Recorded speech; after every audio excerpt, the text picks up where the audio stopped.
Satyabama Institute of Science and Technology, Chennai and Sriperumbudur.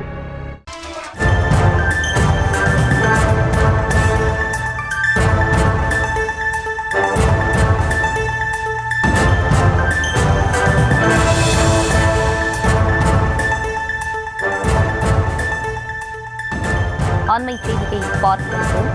நெல்லையில் ஓய்வு பெற்ற காவல் அதிகாரி ஜாகிர் ஹுசேன் கொலை செய்யப்பட்ட சம்பவம் அதிர்ச்சி அளிப்பதாக எதிர்க்கட்சித் தலைவர் இபிஎஸ் கண்டனம் தெரிவித்திருக்கிறார். அவமானமாக இருக்காதா எனவும் இபிஎஸ் காட்டமாக தெரிவித்திருக்கிறார். தொடர்ந்து விரிவான விவரங்களோடு இணைகிறார் செய்தியாளர் ராஜேஷ். வணக்கம். விரிவான விவரங்கள் என்ன?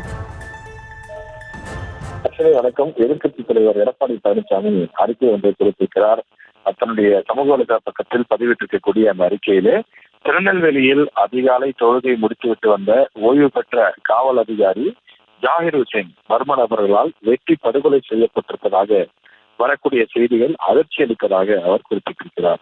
அதே போல நேற்று கோட்டூர்புரத்தில் ரவுடிகளுக்கு இடையிலான தகராறில் இரட்டை கொலை நடந்துள்ளதாக வரக்கூடிய செய்திகள் வருத்தம் அளிப்பதாகவும் ஸ்டாலின் மாடல் திமுக ஆட்சியில் சட்டம் ஒழுங்கின் அவல நிலை குறித்து நான் விளக்க வேண்டிய அவசியமே இல்லை என்றும் அவர் குறிப்பிட்டிருக்கிறார். ஊடகங்கள் மைக்கை நீட்டினால் மக்களே உரிய மரியாதையுடன் அதனை சொல்வார்கள் என்றும், ரமலான் மாதத்தில் அதிகாலை தொழிலை முடித்து ஒரு ஓய்வு பெற்ற காவல் அதிகாரி, அதுவும் உங்கள் தந்தையின் தனிப்பிரிவு அதிகாரியாக பணியாற்றியவர் வீட்டிற்கு பாதுகாப்புடன் செல்ல முடியவில்லை என்றும், தன் உயிருக்கு ஆபத்து இருப்பது குறித்து அவரே ஒரு காணொலியை வெளியிட்டும் இருந்திருக்கிறார் என்றும் எடப்பாடி பழனிசாமி சுட்டிக்காட்டியிருக்கிறார். இதற்கெல்லாம் என்னதான் பதில் வைத்திருக்கிறீர்கள் என திரு முதலமைச்சர் மு க ஸ்டாலின் அவர்களை என்று அவர் குறிப்பிட்டு கேள்வி வைத்திருக்கிறார். வழக்கம் போல உங்கள் அமைச்சர்களை விட்டு அது தனிப்பட்ட பிரச்சனை என்று கடந்துவிட பார்ப்பீர்கள், அவ்வளவுதானே?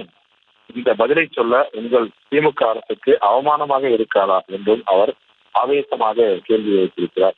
இதே போல கோட்டூர்புரத்திலும் ரவுடிகள் இடையே தகராறு நடைபெற்று நாங்கள் என்ன செய்ய முடியும் என்று நீங்கள் நிச்சயம் கேள்வி கேட்கக்கூடும் என்றும் தொடர்ந்து தரமாரியாக பல்வேறு கேள்விகளை அவர் கேள்வி கேட்டிருக்கின்றார்.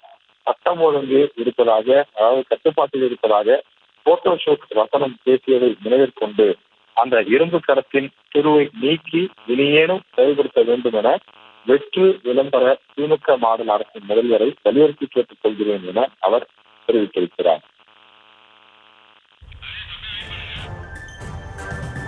விவரங்களுக்கு நன்றி Rajesh. Satyabama Institute of Science and Technology, Chennai and Sriperumbudur.